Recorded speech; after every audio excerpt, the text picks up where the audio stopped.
Hello everyone, welcome to the matchdaygab. This is the first ever episode to air on our channel, so I hope you enjoyed this.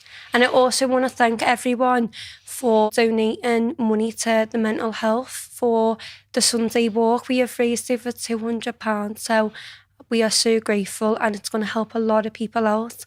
So the special guest that we've got on our channel today, he is the most amazing, inspirational, iconic for his flags, not just in the COP, but all around the world. It's Mr. Peter Carney. Hello. The footy is back, and after the international break, I know I missed it so much, did you? Yeah, oh, not half, yeah. Honest to God, I felt like lost, like not being in the COP and seeing your flags and stuff. Yeah. Well, I felt lost because I had nothing to do every week. I had nothing to look forward to for a few weeks again. It was like the pandemic all over again, wasn't it? Oh my God. Yeah. Because we set ourselves throughout the week if we've got a Champions League match and then a Premier League match, and he was just not on. And I wasn't really fussed on the World Cup, was you? No, not at all. No, I boycotted it. I didn't watch any of it at all, except bits of the final. That's it. Yeah, but it did want Argentina to win. But yeah, we're here to talk about all things football and the amazing work that Peter does do. But anyway, we get another chance, don't we? You know, so we've got Brighton this week. Yeah. That'll be a good day out. I'm excited for that. A long day out. Oh my God. 18-hour day. So you'll be driving, won't you? Yeah. From 6 in the morning. Because we would think about staying over, but it's very expensive. Yeah. You know, we're struggling for the first 11 at the moment, aren't we? If it's not one fella injured, it's another. And I think the side's lost its rhythm because of it. It looks like Van Dijk's out. And that's a sickener, isn't it? You know, but, you know, that's what you've got to deal with. You get these things that happen, don't you? You know, and you've got to make the best of what you've got and see what becomes of it. Yeah. We've had over, I think I read something on Twitter the other day, don't know if it's true, but over 26 injuries, and it's like only been half the season. Yeah. It is really bad. Well, yeah, well, they've struggled from the start, haven't they? You know, when you think, you know, the players that have been out from the start of the season, and then we lost Nunes as well, didn't we, with the suspension, you know. It just hasn't been able to put a settled side out, and I think it shows, doesn't it, you know? Yeah, of course it does. Yeah. Moving on, this is the most special bit of being wanting to do it for ages, because I actually grew up with Peter Carney. He saw me from when I was little, and I used to just admire all his work. So we are going to talk about that today. So I'll leave it over to you. Soccer in the city. First question I've never asked you, when did it start? I started a few years ago when I left the council in 2011. I made my mind up to do something, work that I was interested in and enjoy. So I wrote a couple of tourist scripts for tours and that, you know, and the actual tour itself got going about 2014. Wow. Yeah, and I then had my own bus from about 2016 till the start of the pandemic. Yeah, so it's been going a few years. In fact, I think it was on Sky News at one time. He'd done a clip with his dad on. My dad was on that. I remember watching with Johnny Phillips, and that was about 2012. But I didn't have a bus or anything then. I was having to hire a bus, you know, back in that same boat now, you know. But it was all right, you know. So it was just a case of working through it and what have you. I would never envisaged having a bus in the first place.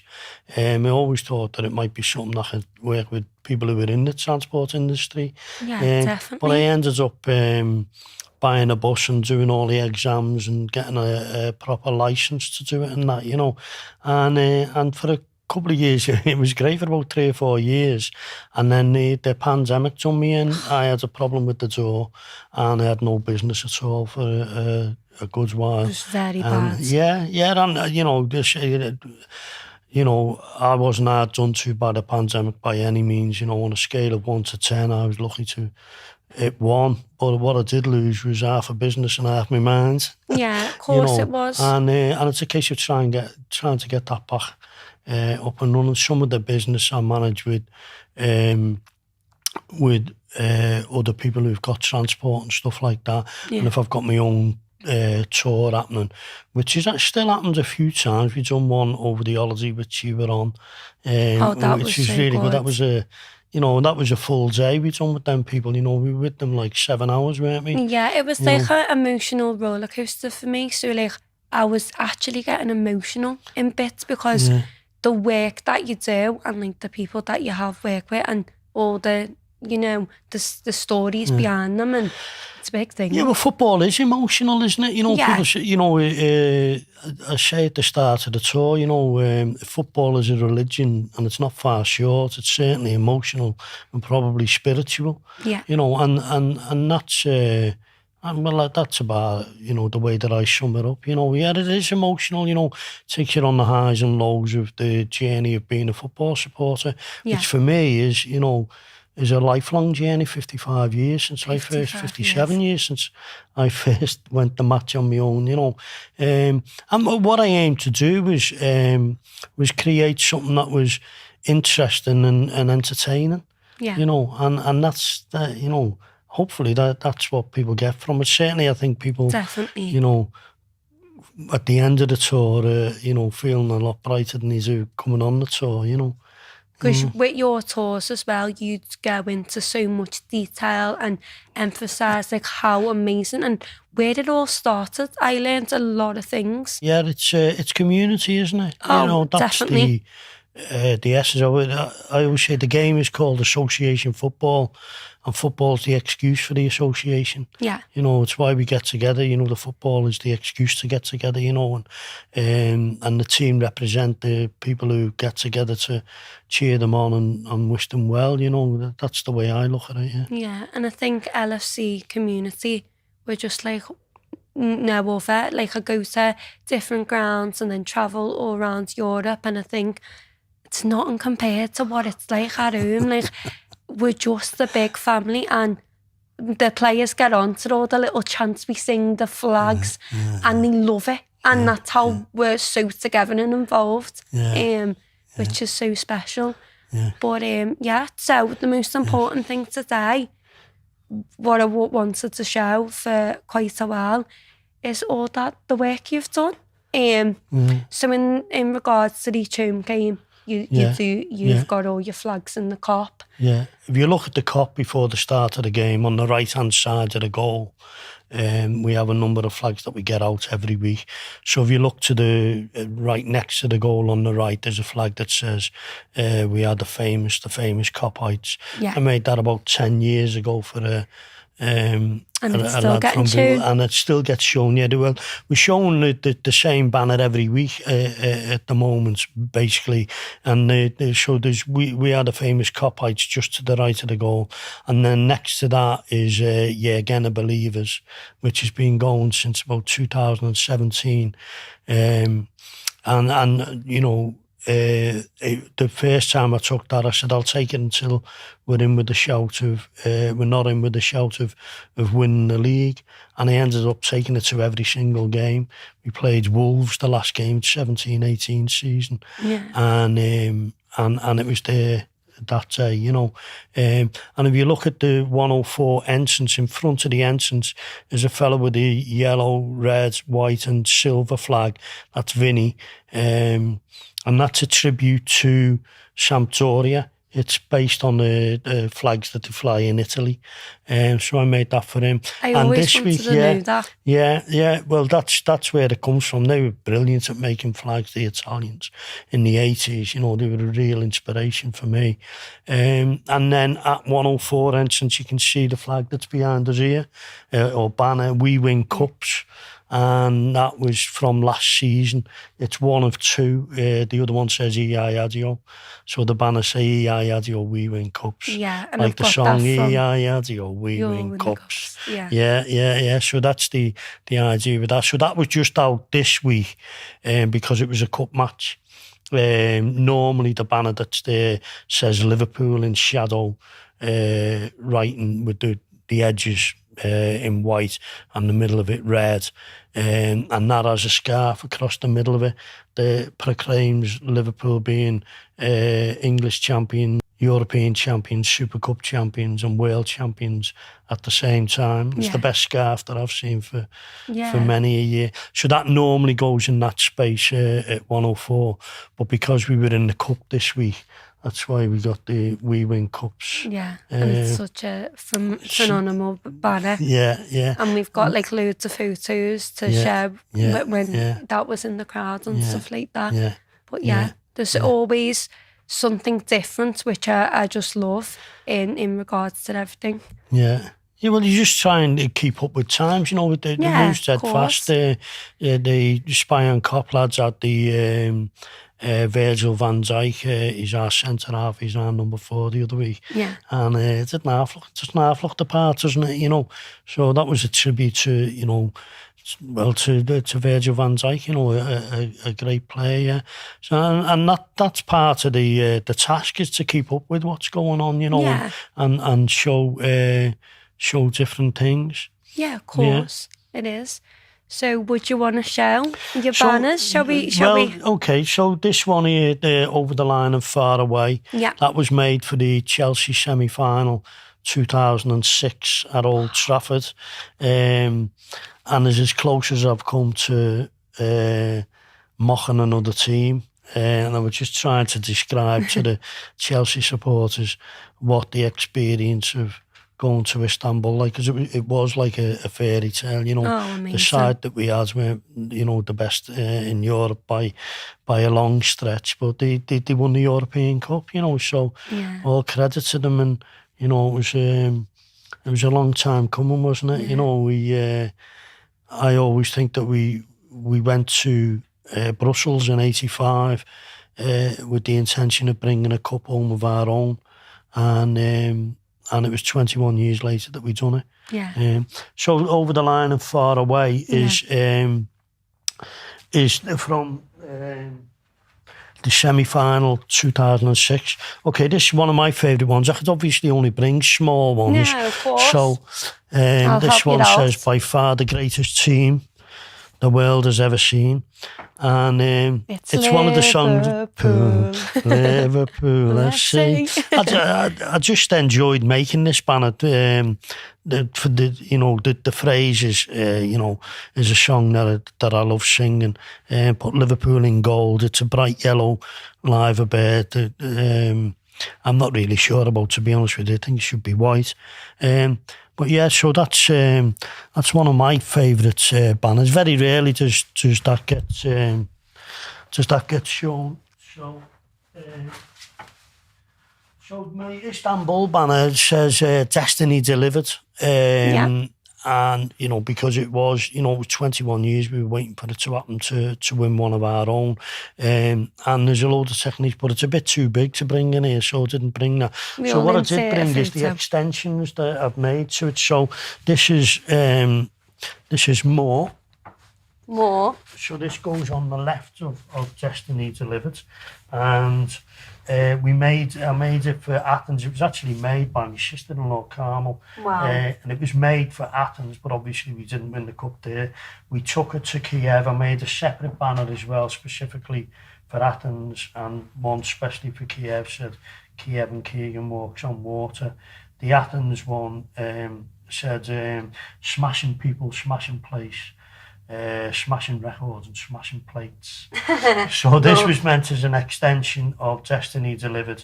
So when we come to win it in Madrid, I put the games on that we'd made the finals in Athens in 07, Kiev in 18, and the fact that we won it in Madrid, and it's the latest win in the sequence.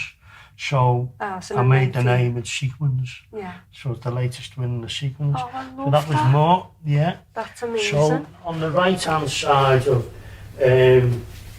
Destiny Delivered goes the banner that we made for Paris this year.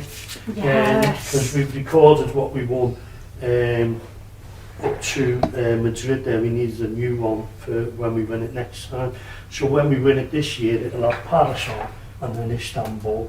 And it was just unlucky.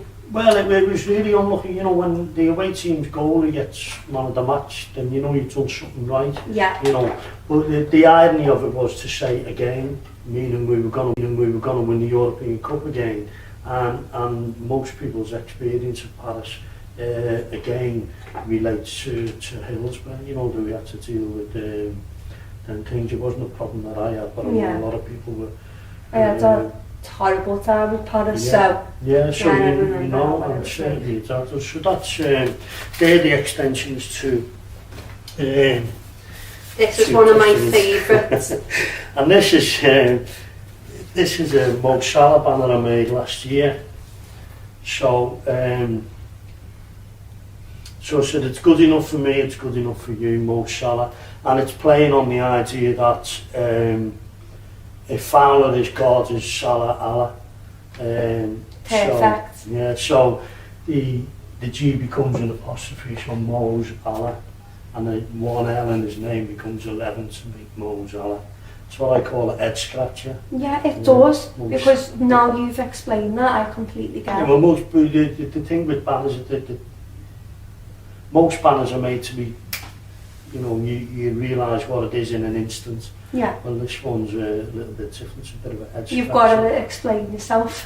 Yeah, well, you know, I have to explain it to me first. I have to make sense of that. I wanted to make this connection between Fowler being God and is Salah Allah, you know, is football a religion, you know, that's the question. It's certainly spiritual. Yeah. Yeah, so, you know, that's the train of thought for it. So visually, you know, I'm making that, you know, that connection, you know, it takes a little bit of looking at to work it out. Yeah, but that's it's unbelievable. Yeah. So that's just some of the banners that I've made. And I've also made a few flags in my time. Yeah. So this is one of Peter's famous ones. I've got a photo of him when we did do our tour. So if you do want to set that up. So the famous corner against Barca. What a game that was. Oh, it was fun. That was probably my favourite game. At Anfield, yeah. Yeah. Yeah, it was just astonishing. So it's just to celebrate the Trent corner, and you know that part of the ground now is you know, it's called Trent Corner. Whereabouts you see it, all over by Trent Corner. And this flag went on a 7-metre pole and hung in mid-air. It's meant to be like the flag on a golf course. Yeah. So that when you look at it in the distance, you know, it just looks tiny, but you know, it's so important. So I wish it was on the actual corner flag, imagine. Yeah, so with it being a corner flag, it's got to be written on both sides. That was the task for me, is to work out how to get it to say the same thing on both sides. Yeah. Yeah, so that was the challenge, because it's a corner flag. Yeah, unbelievable. So probably one of my favourites. Yeah, so that is just an outline from all your flags. You've got so many. Probably how many do you reckon you've made? Version. I think I'm in the hundreds. Hundreds? Yeah, I think so, yeah. I don't keep count, but yeah, I think I'm in the hundreds now, yeah. It was the last one that I made. I made one for a lad whose mate had died, Stewie. Yeah, I remember. I made him the other week. Yeah, and it was only a couple of days work, you know, it was probably about 10 hours work. But, you know, that means a lot to that lad, you know, and hopefully he'll take that wherever he goes, to remind him that, you know, you can always remember Stewie's that. still with him. Yeah, it's about, you know, representing them people when they're not here. Yeah. You know, yeah, so that was the last one that I made. Yeah. Yeah, and like the one that you made for the Pele. Sorry, yeah, the Pele one was, the Stewie one was made for the Man City game. Actually, you're quite right there. The Pele one was the last one that I made. I just felt that it was right to represent the greatest footballer that I've ever seen. Yeah. You know, and I only had 24 hours to do it. So it had to be simple and effective. And, you know, Pele's signature is as distinctive as his face, you know.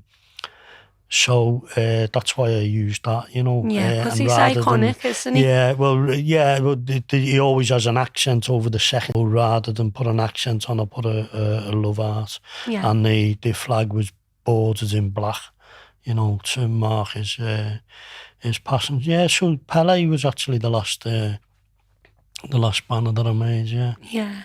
And then also, one you actually did for my dad's 50th, and you come round to ours and you were like, oh, I've made you this flag. Yeah. And to be honest with you, we didn't have a curtain in the front room. That would be, when people would go past, it would be his flag and say, so we'll just show everyone this flag. Yeah, yeah. It's going back a little while, listen. Yeah, very well. Do you know how old my dad is? People will be working it out, won't they? Yeah. Well. So, in talks. So he must be 60 next year. Do you reckon? Yeah, He must be 24, yeah. So yeah, my dad, 1964, great day, the 25th of May, and when we won it in Rome and Istanbul. Yeah. Same day. Well, if you take the 25th of May as being the day that they won it, then you weren't at the match. Yeah. Because if you were at the match in Istanbul, then the game was won at 29 minutes past midnight. Yeah. It was actually the 26th of May. 26th. So that makes Vladimir Smicha the first fella to score a goal in the European Cup final on 2 different days and only get 1 medal for it. Oh my God, that's amazing. And to be honest with you, when we went to Istanbul, and this is quite a funny story. So my mum and dad's got a holiday and I was there as well in Marmaris. Yeah. And he spoke to a Liverpool fan and he went, oh, you're getting to Istanbul? He went, oh, get a taxi down or something. Yeah. They went from Marmaris to Istanbul. It's 15 hours away. Go away. They were like, the coach is leaving in an hour, are you jumping on? Yeah. So, honest to God, don't know how my dad was thinking of getting Istanbul when he was 15 hours away. Yeah.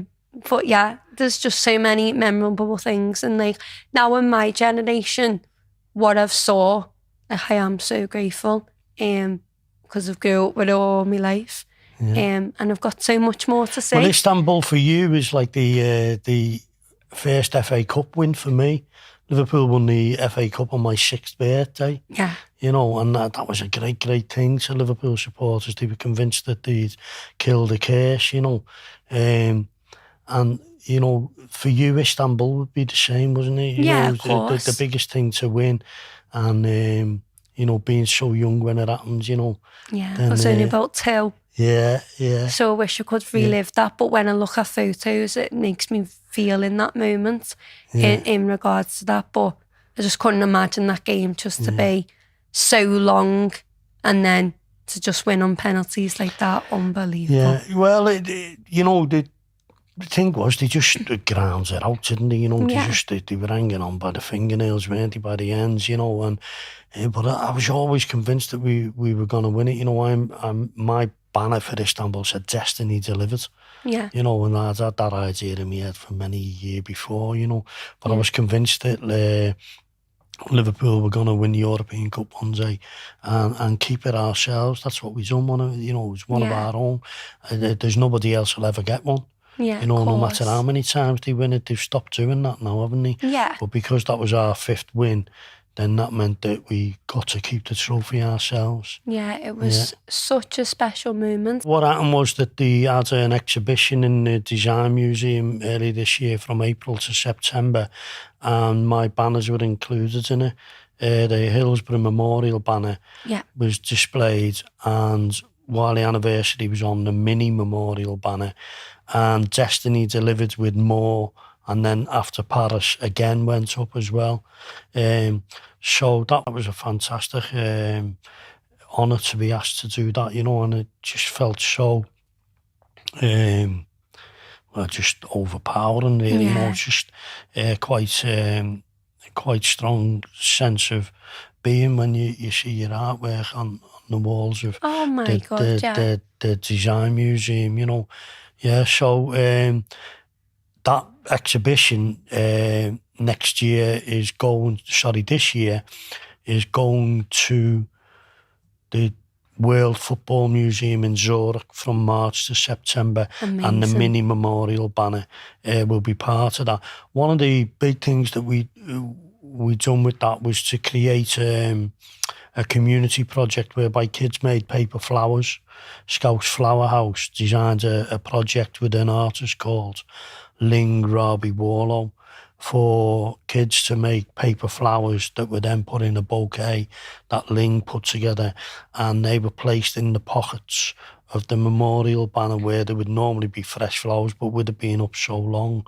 So that was fantastic to give the kids of Liverpool the opportunity to be part of that and to represent what the community that the flowers represent in the memorial banner, the people who went to the match, went to the ground the week after the disaster. Yeah. And it's just a shame that they never come back with the cup, you know, and we couldn't write Paris on again. I know. Because they put more on Destiny Delivered was up, and then after Paris they put the Again banner up, you know, so you had the full hit there, more Destiny Delivered. It would have been amazing in Paris if we did win it. So, so maybe next year when we win it, you know, we'll get to put it up, because in 2024, the exhibition is going to tour the United States of America. I don't know how that works. Yeah. But basically, I've loaned the Design Museum, the mini memorial banner, and Destiny Delivered for Zurich, and to go round this tour in America. So I've got to find a way of replacing them on my tour. Yeah, so it gives people a chance to see them, and you know, and you'll have to definitely go over that and would be nice, behind the banners. Yeah. Well, hopefully I'll get a chance to go over to Switzerland and see it in the World Football Museum. I mean, I'm not sure about America. It's not like you can get there on EasyJet. Oh God, no! You know? The flights, that's expensive. That's about $3,000 to start with. We'll see. It's a little while yet, so it would be good to see that. You've got a lot, and then also, just the last thing. Are we making it to Istanbul this year? Do you think? Definitely. Yeah. Liverpool will find a way. You know, you have to find a way. You know, we've got a tough draw against Real Madrid, but you know, the harder the goal, the tougher you've got to get, isn't it? You know what I mean? We always do it in the most stressful way. Yeah. I think they'll find a way, and hopefully it'll be in Istanbul. Oh, that'll be great, won't it? Yeah, in the same stadium again. Yeah, that'll be poetic, wouldn't it? I know I wouldn't want to go back to Paris, but now it being Istanbul in 2005, I just need to be there. I've actually booked my hotel. So it's only on booking.com. Oh, you're braver than me. Yeah. Cancellation. Well, that's it. Free cancellation. Well, that's it. We'll see how Real Madrid is and see how it goes. But I do think we will smash it in the end. Yeah. So I just want to say thank you so much for being the first person on this podcast. I really do appreciate it. Thanks for asking me. All your work is amazing, and thank you again. But in regards to that's going to be the end of the episode. So I hope you do enjoy it, and stay tuned for the next episode. And if you do have any questions or you do want to get onto the podcast, just be in touch. I'll put all the links in the description. Thank you, everyone, and up the Reds. So up the Reds.